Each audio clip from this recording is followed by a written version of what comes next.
Telugu audio book ఛానల్కు స్వాగతం. Think and grow rich. ఆలోచించండి, ఐశ్వర్యవంతులు కండి. Napoleon Hill. Chapter 5 specialised knowledge. Part 1 వ్యక్తిగత అనుభవాలు లేదా పరిశీలనలు. Personal experience or observations. సంపదల దిశగా 4వ అడుగు.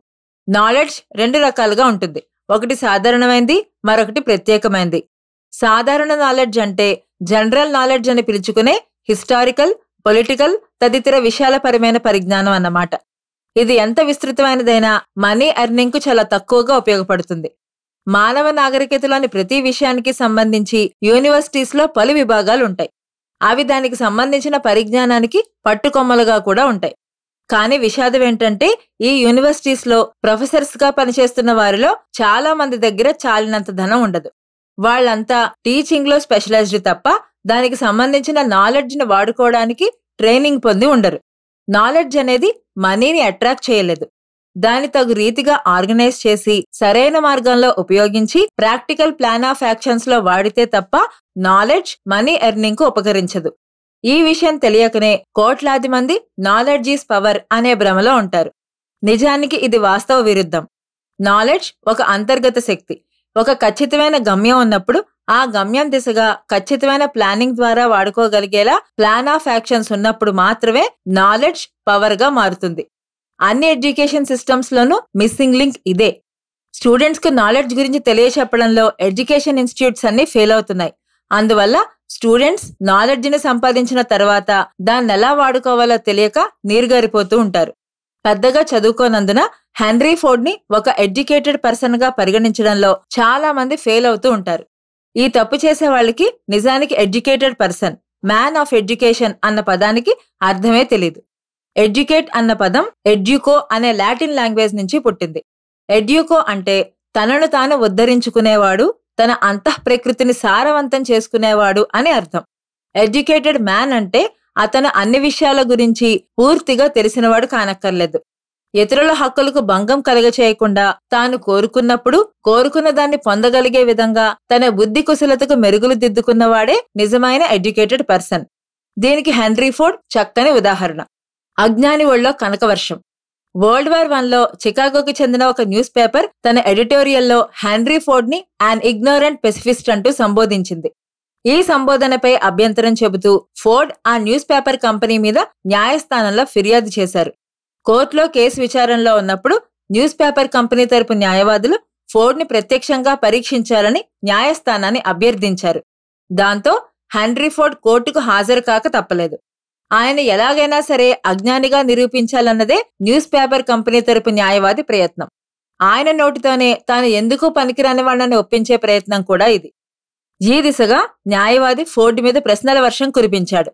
కానీ ఫోర్డ్ చెప్పిన సమాధానం తాను అహర్నిశం శ్రమించే ఆటోమొబైల్ ఇండస్ట్రీలో ఆయన నిష్ణాతునిగా నిగ్గు తేల్చింది.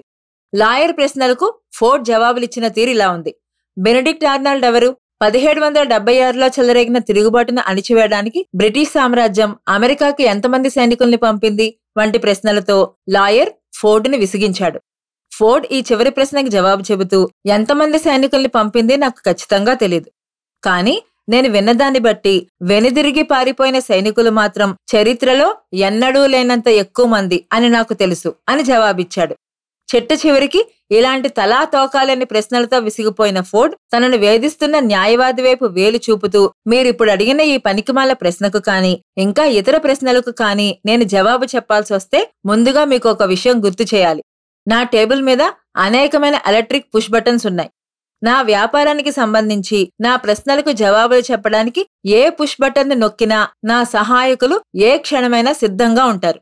మీ ప్రశ్నలకు జవాబు చెప్పేందుకు నేను నా మెదడుని చెత్తా చెదారంతో నింపాల్సిన అవసరం ఏముందో మీరే నాకు చెప్పండి. నాకు అవసరమైనప్పుడు జనరల్ నాలెడ్జ్ని అందించేందుకు నా చుట్టూ మనుషులున్నారు. నేను ప్రత్యేకించి జనరల్ నాలెడ్జ్ని సంపాదించుకోవడానికి తంటాలెందుకు పడాలి అని ప్రశ్నించాడు. ఈ మాటల్లో ఎంతో అర్థం ఉంది. ఫోర్డ్ మాటలు లాయర్ని తెకమక పెట్టాయి. కోర్టు గదిలో ప్రతి ఒక్కరూ ఫోర్డ్ మాటలు సమంజసమేనని భావించారు. అవసరమైనప్పుడు జ్ఞానాన్ని ఎక్కడి నుంచి పొందాలి అనే విషయాన్ని తెలుసుకోవడమే నిజమైన విద్య. పొందిన జ్ఞానాన్ని సరిగ్గా వినియోగించి కార్యాచరణకు పూనుకోవాలి. తన మాస్టర్ మైండ్ గ్రూప్ కు చెందిన సహాయకుల ద్వారా ఫోర్డ్ తనకు కావలసిన స్పెషలైజ్డ్ నాలెడ్జ్ ని అవసరమైనప్పుడల్లా పొందేవాడు. అందుకే ఆయన అమెరికాలోనే అత్యంత ధనికునిగా ఎదిగారు. జ్ఞానాన్ని తన మెదడులో నిక్షిప్తం చేసుకోవాల్సిన అవసరం ఆయనకు లేదు. అవసరమైన జ్ఞానాన్ని పొందడం ఎలా? మీ బర్నింగ్ డిజైర్ని ధనంగా మార్చుకోవడానికి మీలో తగిన సామర్థ్యం ఉందో లేదో తేల్చుకునే ముందు మీరు సంపాదించాలనుకుంటున్న సిరులకు ప్రతిఫలంగా చెల్లించే మూల్యం అంటే సర్వీసెస్ లేదా మర్చెంటైజ్ లేదా ప్రొఫెషనల్ స్కిల్స్ కు సంబంధించిన స్పెషలైజ్డ్ నాలెడ్జ్ని కలిగి ఉండటం చాలా ముఖ్యం. ఒకవేళ ఈ దిశగా మీకున్న స్పెషలైజ్డ్ నాలెడ్జ్ సరిపోదనుకుంటే, అదే నిజమైతే మీలోని ఈ వీక్నెస్ ను మీ మాస్టర్ మైండ్ సహాయంతోనే జయించొచ్చు. గొప్ప సిరి సంపదలు శక్తి ద్వారానే లభ్యమవుతాయి. ఉన్నతమైన స్పెషలైజ్డ్ నాలెడ్జ్ని తెలివిగా వాడుకోవడం ద్వారానే ఆ శక్తిని సంపాదించగలం. కానీ సంపదల్ని సృష్టించే వ్యక్తి తనకు తానుగా తన మెదడులో ఏ జ్ఞానాన్ని తప్పనిసరిగా నిక్షిప్తం చేసుకోవాల్సిన అవసరం లేదు. అవసరమైన స్పెషలైజ్డ్ నాలెడ్జ్, దానికి సంబంధించిన విద్య లేని వ్యక్తులకు, సంపదల్ని పొందాలనుకునే వాళ్ళకి పై మాటలు ప్రోత్సాహకరంగా, ఆశావహంగా ఉంటాయి. మనుషులు జీవితంలో కొన్ని సందర్భాల్లో ఇన్ఫీరియారిటీ కాంప్లెక్స్ తో బాధపడుతూ ఉంటారు. ఎందుకంటే వాళ్ళు విద్యావంతులు కారు. ఒకానొక మాస్టర్ మైండ్ గ్రూప్ కు చెందిన వ్యక్తుల్ని సమీకరించి నడిపించగలిగిన వ్యక్తే నిజమైన ఎడ్యుకేటెడ్ పర్సన్. ఎందుకంటే ఆ సంపదను ఎలా సమకూర్చుకోవాలో తెలిసిన వ్యక్తులను నడిపించే వ్యక్తి ఆ గ్రూప్లోని ఏ ఒక్కరికన్నా తక్కువ వాడై ఉండడు కదా. థామస్ అల్వా ఎడిసన్ తన జీవితంలో కేవలం 3 నెలలు మాత్రమే స్కూల్కెళ్లాడు. అంత మాత్రం చేత ఆయన విద్య లేకుండానూ నిరుపేదగానూ మరణించలేదు కదా. హెన్రీ ఫోర్డ్ కూడా 6వ తరగతి వరకే చదివాడు. కానీ ఆర్థికంగా ఆయన అత్యున్నత శిఖరాలకు ఎదిగాడు. స్పెషలైజ్డ్ నాలెడ్జ్ అన్నది ఎబ్బడి మొబ్బడిగా లభ్యమయ్యే అతి చవకైన వస్తువు. ఇందులో మీకు ఏదైనా సందేహం ఉంటే ఏ యూనివర్సిటీలో అయినా ప్రొఫెసర్ సాలరీస్ గురించి తెలుసుకోండి. నాలెడ్జ్ని ఎలా కొనుక్కోవాలో తెలిస్తే చాలు. మొదట మీరు నెరవేర్చుకోవాలనుకున్న ప్రయోజనం ఏంటో తేల్చుకోండి. తర్వాత దానికి సంబంధించి ఎలాంటి స్పెషలైజ్డ్ నాలెడ్జ్ కావాలో నిర్ణయించుకోండి. జీవితంలో మీ అంతిమ లక్ష్యం ఏంటో తెలిస్తే చాలు. అదే మీకు అవసరమైన స్పెషలైజ్డ్ నాలెడ్జ్ని గురించిన అవగాహన ఇస్తుంది. ఒకసారి ఈ ప్రశ్నకు జవాబు లభించిన వెంటనే మీకు కావలసిన స్పెషలైజ్డ్ నాలెడ్జ్ ఎక్కడ లభిస్తుందో తెలుసుకోవడమే తర్వాయి. కొన్ని ముఖ్యమైన అంశాలని పరిగణలోకి తీసుకోవాలి.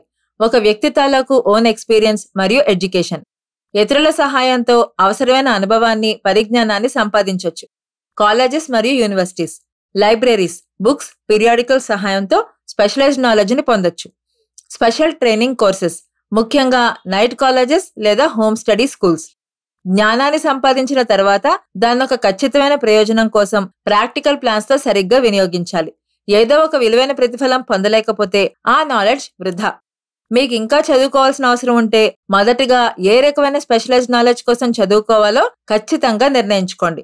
ఈ స్పెషలైజ్డ్ నాలెడ్జ్ ఎక్కడ లభ్యమవుతుందో తెలుసుకోండి. విజేతలైన వ్యక్తులు తమ బిజినెస్ కి లేదా ప్రొఫెషన్ కి అవసరమైన స్పెషలైజ్డ్ నాలెడ్జ్ ని అక్వైర్ చేయడాన్ని ఎన్నటికీ ఆపరు. స్కూలింగ్ లేదా కాలేజ్ స్టడీస్ పూర్తి కాగానే నాలెడ్జ్ ఎక్వైర్ చేయడానికి టైం అయిపోయిందని ఫెయిల్యూర్ పీపుల్ భావిస్తారు.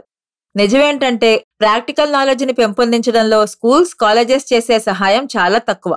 ఇవాల్టి తారక మంత్రం స్పెషలైజేషన్. కొలంబియాకి చెందిన రాబర్ట్ పి. మూర్ ఈ నిజాన్ని ఒక న్యూస్ ఆర్టికల్లో పేర్కొన్నారు. స్పెషలిస్టులు కావాలను. ఉద్యోగాలను ఇచ్చే ముందు కంపెనీస్ అన్ని ఏదో ఒక రంగంలో స్పెషలైజేషన్ చేసిన వ్యక్తులకు అవకాశాలు ఇస్తాయి. బిజినెస్ లేదా అకౌంటింగ్ అండ్ స్టాటిస్టిక్స్, అన్ని రంగాలకు చెందిన ఇంజనీర్స్ కు, జర్నలిస్టులకు, ఆర్కిటెక్ట్స్ కు, కెమిస్ట్లకు, అవుట్ స్టాండింగ్ లీడర్స్ కు ఇలాంటి ప్రత్యేక అవకాశాలు లభిస్తాయి. ఒక వ్యక్తి కాలేజ్లో చదువుకునే సమయంలో అతని పర్సనాలిటీ అతను అన్ని రకాల వ్యక్తులతో కలుపుగోలుగా వ్యవహరిస్తూ అకాడమిక్స్ కు సంబంధించిన అధ్యయనంలో చురుకుగా పాల్గొన్నట్టయితే అలాంటి వ్యక్తికి ఉద్యోగ అవకాశాలు మెండుగా ఉంటాయి. ఇంతటి ఆల్రౌండర్ క్వాలిఫికేషన్స్ కలిగిన కొందరికి ఒక్కోసారి 6 ఉద్యోగ అవకాశాలు కూడా తలుపు తడతాయి. ఇండస్ట్రియల్ కంపెనీస్ కి చెందిన ఒక అతిపెద్ద సంస్థ మూర్ పనిచేస్తున్న యూనివర్సిటీ నుంచి అభ్యర్థుల్ని ఎంపిక చేసుకుని వారికి ఉద్యోగాలను ఇవ్వాలని నిర్ణయించింది. ఇందుకోసం వాళ్లు మూర్కి రాసిన ఉత్తరంలో అభ్యర్థి క్వాలిఫికేషన్స్ గురించిన వివరణ ఇలా ఉంది. మేనేజ్మెంట్ వర్క్ లో అనితర సాధ్యమైన ప్రతిభను కనబరిచిన వ్యక్తులకు ప్రాధాన్యం ఇవ్వాలని మేము సంకల్పించాం. ఇందుకోసం ఆయా వ్యక్తుల విద్యార్హతల కంటే వారి ప్రవర్తన, మేధస్సు, వ్యక్తిత్వాలకే మేము అధిక ప్రాధాన్యాన్ని ఇస్తున్నాం. ట్రైనింగ్ కు ఆహ్వానం. సమ్మర్ వెకేషన్ లో ఆఫీసెస్ లో, స్టోర్స్ లో, ఇండస్ట్రీస్ లో స్టూడెంట్స్ కు ట్రైనింగ్ ఇప్పించే నిమిత్తం మూర్ ఒక సిస్టమ్ ను ప్రతిపాదించాడు. కాలేజ్ లో మొదటి 2 సంవత్సరాలు ముగిసిన తర్వాత ప్రతి విద్యార్థి తన ఫ్యూచర్ ని ఏ రంగంలో వెచ్చించాలని భావిస్తున్నాడో తెలుసుకుని, ఒకవేళ తాను ఇప్పుడు అభ్యసిస్తున్న విద్య అతనికి వాస్తవిక ప్రయోజనం కల్పించడంలో ఉపయోగపడకపోతే ఆ విద్యాభ్యాసాన్ని ఉన్న పళాన ఆపించి తగిన విద్యను అభ్యసించే అవకాశాలను ఇవ్వాలన్నది మూర్ మనోగతం. ప్రస్తుతం అన్ని జాబ్స్ కి, ప్రొఫెషన్స్ కి సంబంధించిన ప్రత్యేక ట్రైనింగ్ అవసరం అవుతోంది. ఈ దిశగా ట్రైనింగ్ కల్పించలేక కాలేజెస్, యూనివర్సిటీస్ సమస్యలను ఎదుర్కొంటున్నాయని ఆయన అంటాడు. ప్రొఫెషనల్ ఎడ్యుకేషనల్ ట్రైనింగ్ కు సంబంధించిన బాధ్యతని యూనివర్సిటీస్ రెస్పాన్సిబిలిటీ తీసుకోవాలని ఆయన అభిప్రాయపడ్డాడు. అవసరమైన ట్రైనింగ్ తో కూడిన స్పెషలైజ్డ్ నాలెడ్జ్ ని పొందడానికి పెద్ద పెద్ద నగరాల్లో నైట్ కాలేజెస్ బాగా ఉపయుక్తంగా ఉంటున్నాయి. డిస్టెన్స్ లెర్నింగ్ విధానం కూడా దేశవ్యాప్తంగా ఇలాంటి సౌకర్యాలను కల్పించడంలో సహాయకారిగా ఉంటుంది. దీనివల్ల స్టూడెంట్స్ ఇంటి వద్దనే ఉంటూ తమకు వీలైన సమయాన్ని చదువు కోసం వెచ్చించే వెసులుబాటు కలిగింది. మరికొన్ని యూనివర్సిటీస్ ఇలాంటి కరెస్పాండెన్స్ ద్వారా కోర్సులను అందిస్తూనే విద్యార్థుల్ని చేర్చుకోవడానికి ముందు వారికి అవసరమైన ప్రత్యేక పరిజ్ఞానానికి సంబంధించి మంచి సలహాలను ఇస్తున్నాయి. ఇది చాలా విలువైన సేవ. ఒక గుణపాఠం: అప్రయత్నంగా ఉచితంగా లభించేదానికి పెద్దగా విలువ ఉండదు. అందుకేనేమో గవర్నమెంట్ స్కూల్స్ లో చదువు కూడా అంతంత మాత్రంగానే ఉంటుంది. ఎప్పుడైతే స్పెషలైజ్డ్ నాలెడ్జ్ ఎలాంటి ఫీజు లేకుండా లభిస్తుందో అప్పుడు ఒక ప్రత్యేక అధ్యయనం నుంచి నేర్చుకున్న సెల్ఫ్ డిసిప్లిన్ కూడా వృధా అవుతుంది. కరెస్పాండెన్స్ ద్వారా ట్రైనింగ్ ను అందించే సంస్థలు ప్రధానోద్దేశం వ్యాపారం. వాళ్ళు వసూలు చేసే ఫీజు కూడా తక్కువగానే ఉంటుంది. ఫీజును చెల్లించాలని గట్టిగా పట్టుబడితే విద్యార్థుల ఆదరణ కరువవుతుంది. ఇలాంటి యూనివర్సిటీస్ ఈ విషయాన్ని అంగీకరించకపోయినా వాటి తాలూకు ఫీజు వసూలు విభాగాల నిర్ణయం, ఖచ్చితత్వం, మొదలుపెట్టిన దాన్ని పూర్తి చేసే లక్షణం వంటి విషయాల్లో తమ సిబ్బందికి తగిన ట్రైనింగ్ నే ఇస్తాయి. ఇది నాకు ఒక అనుభవం ద్వారా తెలిసింది. 45 ఏళ్లకు పూర్వం నేను అడ్వర్టైజింగ్ లో ట్రైనింగ్ కోసం కరెస్పాండెన్స్ కోర్సులో చేరాను. 8 లేదా 10 లెసన్స్ పూర్తి కాగానే నేను చదవడాన్ని మానేశాను. అయినప్పటికీ ఆ విద్యా సంస్థ నాకు వరుసగా ఫీజుకు సంబంధించిన బిల్స్ ను పంపుతూనే ఉంది. నేను నా చదువును పూర్తి చేసినా చేయకున్నా ఫీజు మాత్రం చెల్లించాల్సిందేనని ఆ సంస్థ పట్టుబట్టింది. చివరికి నేను చెల్లించాల్సిన డబ్బుకు తగిన ప్రతిఫలం పొందాలంటే నేను నా చదువును కొనసాగించాల్సిందేనని అర్థమైంది. అప్పట్లో ఆ విద్యా సంస్థ తాలూకు ఫీజు వసూలు విభాగం పగడ్బందీగా రూపొందిందని నేను భావించేవాణ్ణి. కానీ తర్వాత జీవితంలో నేను చేసిన కోర్సు నాకు చాలా ఉపయోగపడింది. ఫీజు చెల్లించాల్సిందే అని వాళ్ళు పట్టుబట్టారు కాబట్టే నేను నా చదువును పూర్తి చేయగలిగాను. ఆ విద్యాసంస్థ తాలూకు ఫీజు వసూలు విభాగం అంత ఖచ్చితంగా పనిచేయబట్టే నేను అడ్వర్టైజింగ్ లో పనికొచ్చే ట్రైనింగ్ ను పొందగలిగాను. మా ఛానల్ కనుక మీకు నచ్చినట్లయితే లైక్ చేయండి, షేర్ చేయండి, సబ్స్క్రైబ్ చేయండి.